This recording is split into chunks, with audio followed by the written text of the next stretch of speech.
Hello प्यारे दोस्तों, प्यारे बच्चों, कैसे हो। स्वागत है एक बार फिर से आप सभी का आपके अपने इस YouTube चैनल ज्ञान विद्याकुल में।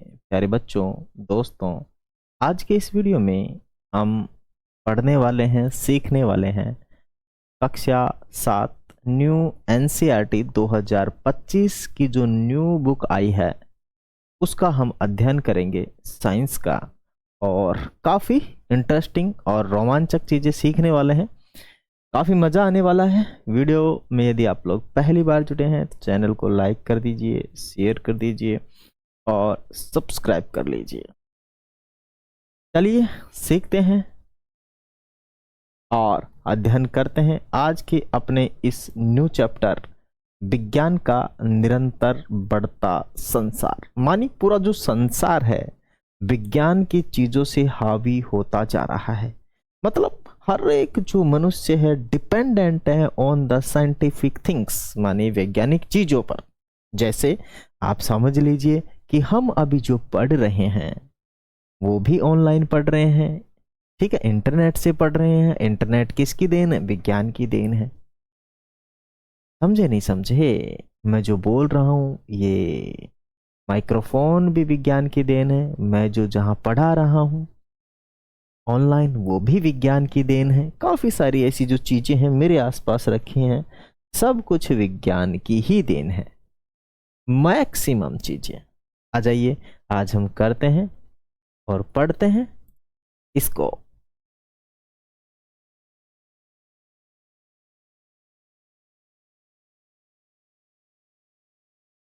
चलते हैं, करते हैं प्रारंभ। और थोड़ा सा सही नहीं दिख रहा है तो मैं थोड़ा सा और इसे बड़ा बना लेता हूं जिससे कि थोड़ा ठीक ठाक दिख जाए।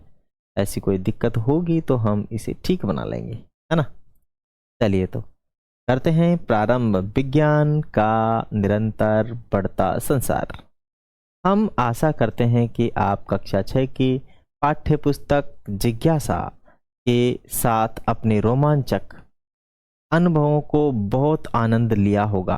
देखो, विज्ञान का जो अपने कक्षा 6 है, 6th है, उसमें टोटल 12 चैप्टर है। अपनी न्यू एनसीईआरटी जो है ना, न्यू एनसीईआरटी जो है, न्यू एनसीईआरटी की जो है उसमें 12 चैप्टर हैं और हमने पूरे 12 चैप्टर पढ़ा दिए हैं। ठीक है, अगर आप कक्षा 6th में हैं या आपका कोई भी भाई बहन है तो आप उन्हें ज़रूर सजेस्ट करें।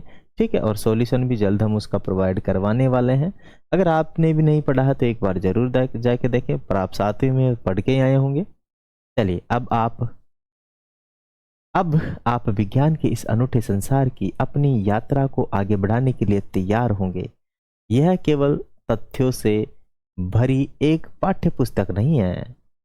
यह पुस्तक हमारे सुंदर संसार को समझने, उसे उससे जुड़े प्रश्न पूछने, प्रयोग करने, खोज करने के लिए प्रेरित करती है। विज्ञान के संसार में सब कुछ समाहित है, चाहे वह छोटा हो या बड़ा, पास हो या दूर। फिर हम किसी पत्ती के अंदर सूक्ष्म कोशिकाओं को जोड़ रहे हों, सूर्य और तारों की गति को समझ रहे हों, अपने घर के आसपास के पदार्थों का परीक्षण कर रहे हों, चर्चा कर रहे हों कि भूमि के नीचे जल किस प्रकार बहता है। आप जैसे जैसे इस पाठ्य पुस्तक के अध्ययन को पढ़ेंगे वैसे वैसे आपको नया रोमांचक अनुभव मिलेगा जो आपकी सोच को चुनौती देंगे। आपका ज्ञान बढ़ेगा, आपको एक अन्वेषण मानी खोज अन्वेषक मानी वैज्ञानिक बनने की दिशा में सहायता करेगा, जिससे आप छोटी छोटी नई खोजें अपने आप कर सकेंगे। मतलब आप इस चैप्टर को पढ़ के लगभग वैज्ञानिक बनने की राह पर चलना प्रारंभ कर देंगे और काफी सारी जो मन के अंदर भ्रांतियां होंगी वो भी दूर हो जाएंगी। इनसे पहले कि हम अपनी रोमांचकारी यात्रा प्रारंभ करें, आइए हम एक बार इस पुस्तक की विशेषता पर ध्यान देते हैं। पुस्तक के पृष्ठ के अंक को देखें कि वे एक तितली की चंचल उड़ान और कागज के हवाई जहाज के उड़ने को दर्शाते हैं। जिस प्रकार की एक तितली खुलकर उड़ती है, एक कागज का हवाई जहाज आकाश की ओर उड़ता है, उसी प्रकार जब जिज्ञासा बढ़ती है, तब सीखने की यात्रा को उड़ान मिलती है। क्या आप जानते हैं कि वैज्ञानिकों को वास्तविक वायुयान बनाने की प्रेरणा कागज के एक हवाई जहाज जैसी साधारण वस्तु से मिली हो। सोचिए कि हमारा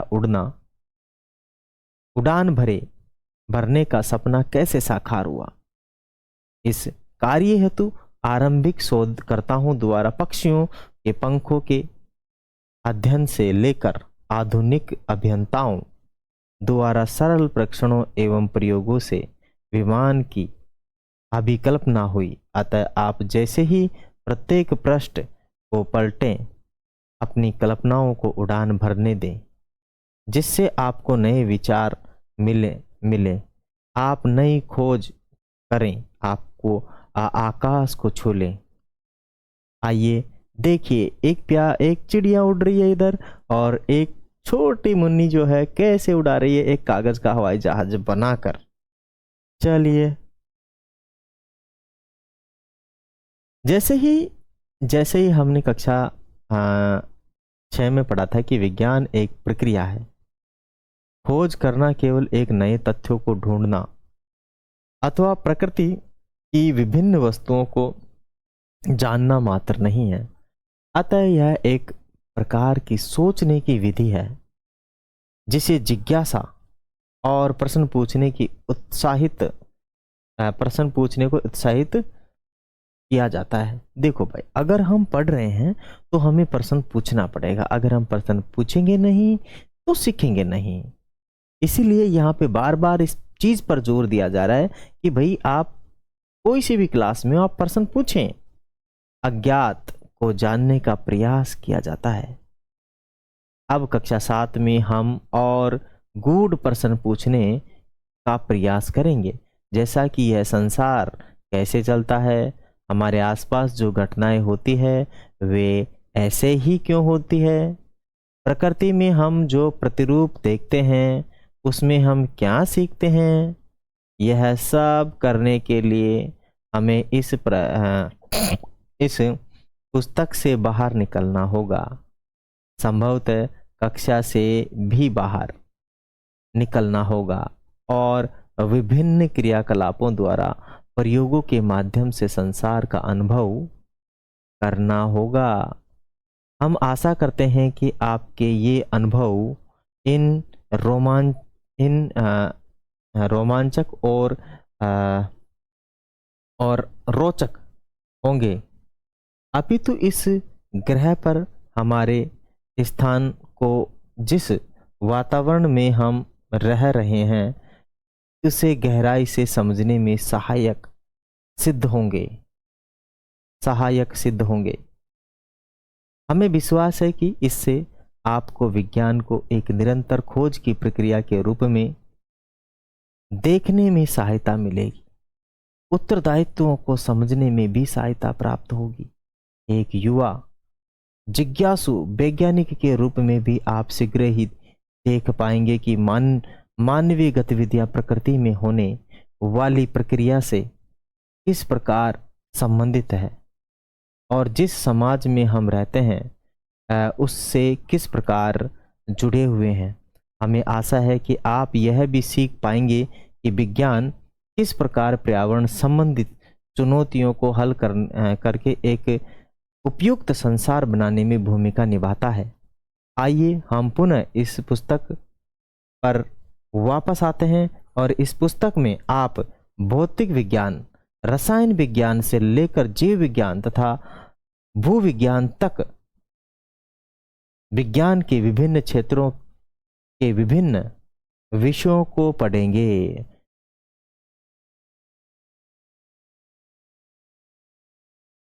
हमें ऐसा लगता है कि ये भिन्न भिन्न अध्यायों से में प्रस्तुत किए जा रहे हैं, परंतु जैसा कि हमने कक्षा 6 में भी कहा था कि अभी ये सभी परस्पर जुड़े हुए हैं।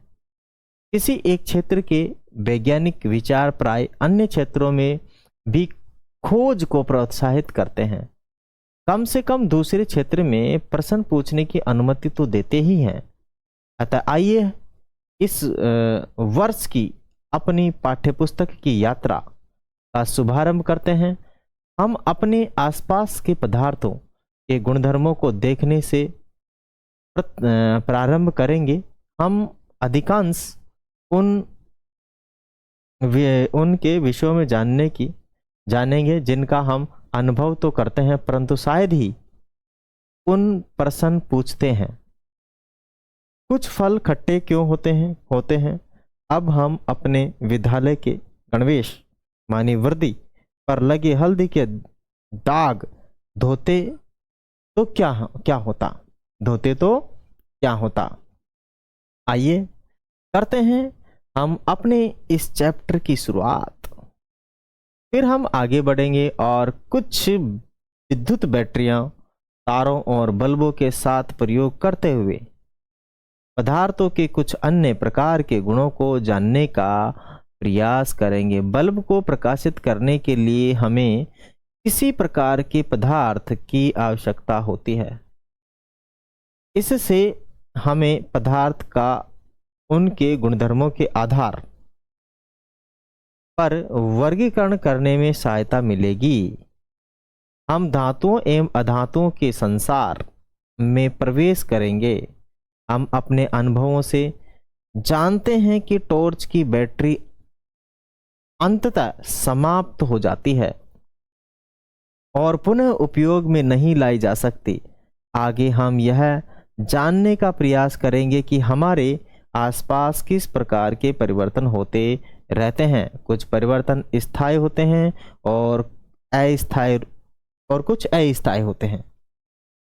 यहाँ पर प्यारे बच्चों एक बैटरी दी गई है जिसका एक पॉजिटिव टर्मिनल है, एक नेगेटिव टर्मिनल है और अभी बैटरी फुल भरी हुई है। यहाँ एक बल्ब है और इससे जुड़ा हुआ है, ठीक है, और यहाँ एक चम्मच इससे टच कर रहा है।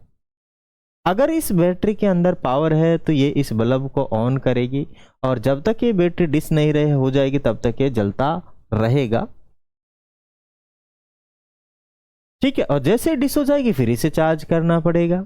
यहां पर भी ऐसा ही है कि भाई देखो कुछ बच्चे हैं मोमबत्ती जलाकर बैठे हैं, इसको जला रहे हैं। अब ये बताओ ये मोमबत्ती कब तक जलेगी? क्या पूरे 100 करोड़ सालों तक जलेगी या 1000 करोड़ सालों तक जलेगी? नहीं, ऐसा नहीं है। ये तब तक जलेगी तब तक ये मोम यहाँ पे बचा है। मोम गया, मोमबत्ती गई। इससे हमें एक बात तो समझ में आई कि कोई भी जो पदार्थ है उसमें जितनी एनर्जी है तब तक काम करता है। जैसे एनर्जी खत्म, मामला खत्म। आ गई बात समझ में? आ गई। देखो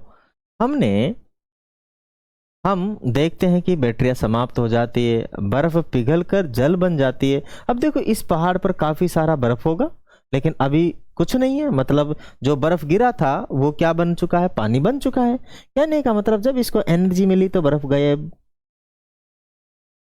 फल पक जाते हैं, चट्टानें टूटकर पत्थरों में परिवर्तित हो जाती है, आदि आदि। ये सभी किस प्रकार के परिवर्तन हैं? इसमें से कुछ परिवर्तन या तो पदार्थ को गर्म करने पर ही होते हैं या पदार्थ पर तीव्र गति से होते हैं।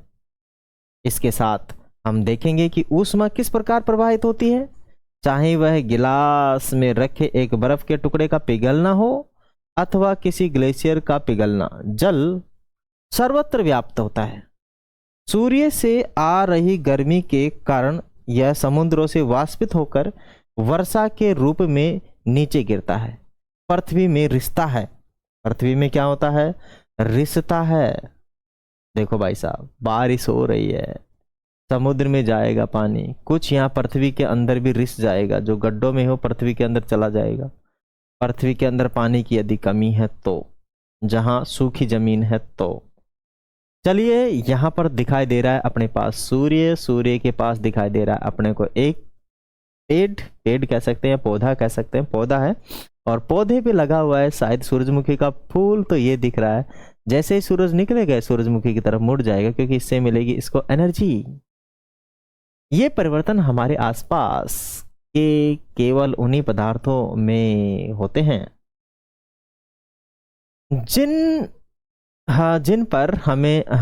जिन्हें हम देख पाते हैं। अपितु ये परिवर्तन जल,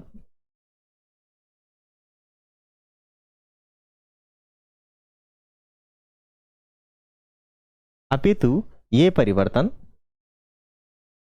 जल में भी होते हैं जिन्हें हम स्पष्ट रूप से देख नहीं पाते। जैसे जैसे हम बड़े होते हैं हमारे शरीर में भी परिवर्तन होते हैं, विशेषकर विद्यालय के अध्ययन स्तर की आयु में शरीर में तीव्रता से परिवर्तन होते हैं। ऐसा क्यों होता है? जीवन के लिए मनुष्य में ही नहीं अपितु जंतुओं में भी जैविक प्रक्रम अवश्य होते हैं। शरीर वृद्धि के साथ साथ हमें श्वसन और भोजन की आवश्यकता होती है। भोजन से पोषक तत्व रक्त द्वारा पूरे शरीर में जाते हैं। इस प्रक्रम भी होते हैं, परंतु ऐसा केवल जंतुओं में ही क्यों होता है? क्या पौधों को वृद्धि के लिए भोजन की आवश्यकता नहीं होती? होती है। भोजन नहीं मिलेगा पौधों को तो वृद्धि नहीं होगी, मर जाएंगे। भोजन कैसे प्राप्त होता है? अब पौधों को भोजन कैसे प्राप्त होगा? देखो, पौधों की जड़ों से जल, खनिज तत्व, ठीक है, ये सब यहाँ से मिलता है। नाइट्रोजन भी यहीं से मिलता है, ठीक है। काफ़ी सारे जो तत्व हैं, मैग्नीशियम, कैल्शियम, फास्फोरस, ये सब पृथ्वी से मिलते हैं। और सूर्य से मिलता है इनको प्रकाश। सूर्य से क्या मिलता है? कार्बन डाइऑक्साइड और प्रकाश, जिससे ये ग्रोथ कर पाते हैं। क्या वे भी सांस लेते हैं? हाँ। कैसे? जैसे हमारी पृथ्वी पर जीवन का विकास हुआ है, हमारे इस ग्रह ने इसे सुंदर और सावधानीपूर्वक संतुलित करना सीख लिया है। अच्छा, समय क्या होता है? दीवार पर टकी घड़ी अथवा कलाई पर बांधी गई घड़ी हमें समय बताती है। और यह कैसे बताती है?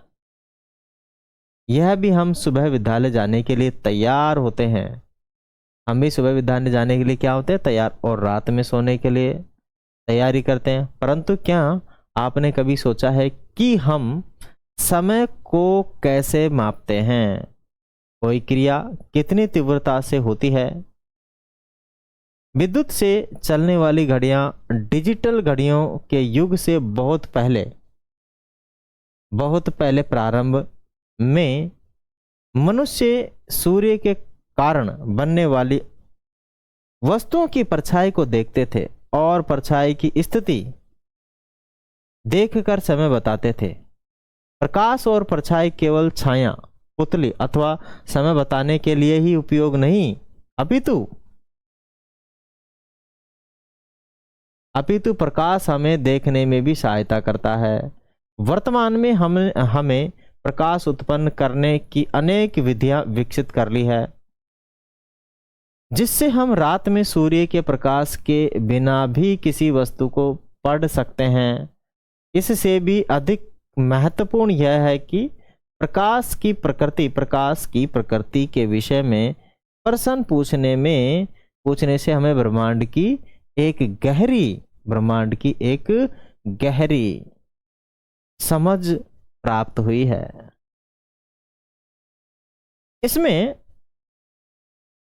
इसमें हम रहते हैं, ब्रह्मांड में हम रहते हैं।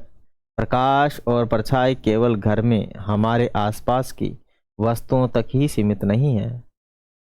यद्यपि इसके विषय में हम बाद में पढ़ेंगे, ठीक है। देखो, यहाँ अपने पास ये जो अपना चंद्रमा है जो अपने को आधा कटा हुआ दिखाई दे रहा है, ऐसा नहीं है, ये इसका हिस्सा पूरा ही है। लेकिन इस पर क्या गिर रहा है अभी? पृथ्वी की छाया। किसकी छाया गिर रही है? पृथ्वी की छाया।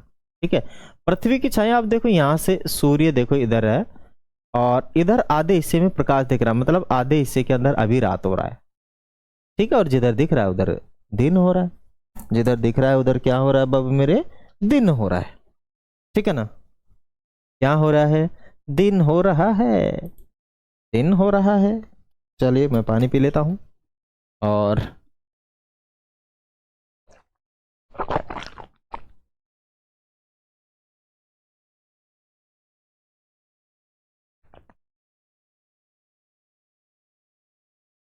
मैंने पानी पी लिया है। और जैसा कि आप जानते हैं पानी किससे मिलकर बना होता है?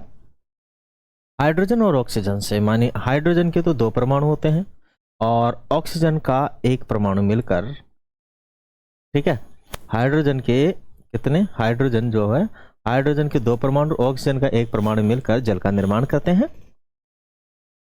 ठीक है, आ जाइए तो भाई, मैंने पी लिया है जल, जल जीवन, पानी।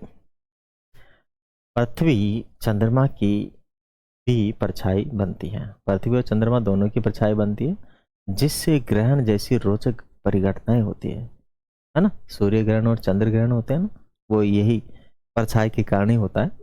दिन और रात होते हैं, दिन और रात भी परछाई के कारण ही होते हैं, जो सूर्य से प्राप्त प्रकाश से निर्धारित होती है। इन सभी को समझने के लिए हमें यह जानना होगा कि पृथ्वी अपने अक्ष पर किस प्रकार घूमती है, चंद्रमा किस प्रकार पृथ्वी के चारों ओर घूमता है, पृथ्वी किस प्रकार सूर्य के चारों ओर चक्कर लगाती है, तथा इन सभी का प्रभाव हमारे जीवन पर किस प्रकार पड़ता है। इन इन सब से आपका किस प्रकार अवश्य चकरा रहा है, आपका सिर अवश्य चकरा गया होगा। फिर भी आप इन विषयों में विचार कीजिए। क्या यह आश्चर्यजनक नहीं है कि जिस अद्भुत संसार में हम रहते हैं, इसमें हम अचंभित हो सकते हैं। इसके बाद के अध्यायों में आप अन्य अवलोकन करेंगे, कुछ रोचक प्रयोग करेंगे और उन विषयों पर गहनता से विचार भी करेंगे जिन पर सावधानी पूर्वक विचार करने की आवश्यकता होती है। प्रत्येक अध्याय आपके पहले से ज्ञान पर आधारित है और ये आपको प्रश्न पूछने, खोज करने, व्यवहारिक प्रयोग करने और एक वैज्ञानिक की तरह सोचने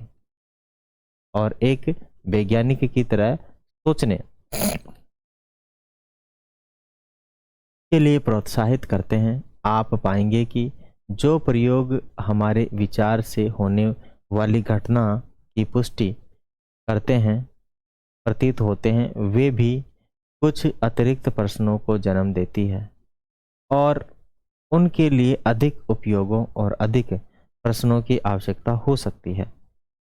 अब आगे अपने पास आनंददायक अन्वेषण। आनंददायक क्या है? अन्वेषण। ज़्यादा अपने पास इसमें नहीं है, ठीक है, चैप्टर खत्म हो चुका है और फिर भी हम पढ़ ही लेते हैं कि आनंददायक अन्वेषण क्या है। यहाँ से देखो, ये एक लेजर लाइट है और इस लाइट से इस पानी के अंदर इस गिलास में क्या दिया गया है? लाइट। तो यहाँ से पार होकर वो इधर पहुंच जाएगी। ठीक है, अन्वेषण क्या है? आनंददायक अन्वेषण। विद्यालय में अथवा परीक्षाओं में आपको प्राय प्रश्न दिए जाते हैं, आपसे उनके उत्तर देने की अपेक्षा रखी जाती है। आइए हम इन प्रक्रियाओं को उलट देते हैं, वैज्ञानिकों की तरह सोचते हैं। सोचने के लिए रोचक प्रश्न पूछना भी महत्वपूर्ण है। महान वैज्ञानिक केवल प्रश्नों के उत्तर ही नहीं देते हैं, अपितु वे अद्भुत प्रश्न भी पूछते हैं। आपको याद होगा कि गत वर्ष हमने कहा था, बुद्धिमान होने के लिए कोई प्रश्न पूछने वाला बनना भी आवश्यक है। बुद्धिमान होने के लिए आपको प्रश्न पूछने वाला भी होना आवश्यक है। नीचे लिखे गए उत्तरों को देखिए और उनका कार्यों देखिए और आपका कार्य ऐसे प्रश्नों तथा प्रश्नों का अथवा परिस्थितियों का निर्माण करना है जो अत्यंत जिज्ञासु, रचनात्मक एवं रोचक हो। आपको प्रदत्त उत्तरों की ओर ले जा सके। कोई भी प्रश्न कभी भी गलत नहीं होता है, अतः अपनी कल्पनाओं को उड़ान भरने दीजिए। इस तरह के अभ्यास से आप प्रश्न अधिक परिचित नहीं, अतः आपकी सहायता के लिए यह एक उदाहरण भी दिया गया है। मान लीजिए कि आपका उत्तर था, इसे ठीक आधा कर दो। इसे ठीक आधा कर दो। यह भी प्रश्न का उत्तर हो सकता है। इसके लिए अनेक उत्तर हो सकते हैं, जैसे कैसे सुनिश्चित करेंगे कि हमें तरबूज का बराबर भाग प्राप्त हो। मेरा निबंध विस्तृत है, मैं इसे लिफाफे में नहीं रख सकती, अथवा मैं इतने लंबे गीत पर नृत्य नहीं कर सकती। ये सभी परिस्थितियां एक दूसरे से भिन्न हैं। आइए देखते हैं आप किस प्रकार रचनात्मक प्रश्न पूछ सकते हैं। जैसे बस थोड़ा दूध डालें। क्या आप थोड़ा सा दूध डाल सकते हैं? तो मेरा प्रश्न होगा, क्या आप थोड़ा सा दूध डाल सकते हैं? तो बस थोड़ा दूध डालें। आगे क्योंकि बिल्ली के दांत टेढ़े थे। मतलब मैंने पूछा बिल्ली क्यों नहीं खा सकती है, तो मैंने उत्तर दिया बिल्ली के दांत टेढ़े थे। मेरे पास उत्तर है, घबराइए मत मेरे पास तौलिया है। तो मैंने क्वेश्चन होगा, क्या आपके पास तौलिया है? तो मैं बोलूँगा हाँ, घबराइए मत मेरे पास तौलिया है। 42, मैं पूछूंगा कि यह क्या है, तो 42। मैं पूछ सकता हूँ 40 + 2 क्या है, तो 42। मैं पूछ सकता हूँ 6 × 7 क्या है, 6 × 42। और भी काफी सारे रोचक प्रश्न हो सकते हैं। ठीक है, ये भी हो सकता है 32 + 10। जीवन, ब्रह्मांड इत्यादि का मर्म है, अथवा जीवन ब्रह्मांड इत्यादि का मर्म है। अब जो भी है, आइए आज के इस चैप्टर को करते हैं कंप्लीट और अगले चैप्टर की यात्रा करेंगे शुरू। इससे पहले यदि आप लोग हमसे पहली बार जुड़े हैं, चैनल को लाइक कर दें, शेयर कर दें, सब्सक्राइब कर दें और हमारे साथ प्यार से जुड़े रहें। ठीक है, और किसी भी प्रकार की कोई क्वेरी है तो प्लीज़ कमेंट बॉक्स आपके लिए हमेशा स्वागत के लिए खुला है, आप लोग कमेंट डाल सकते हैं। ठीक है, थैंक्स फॉर वॉचिंग। जय हिंद, वंदे मातरम।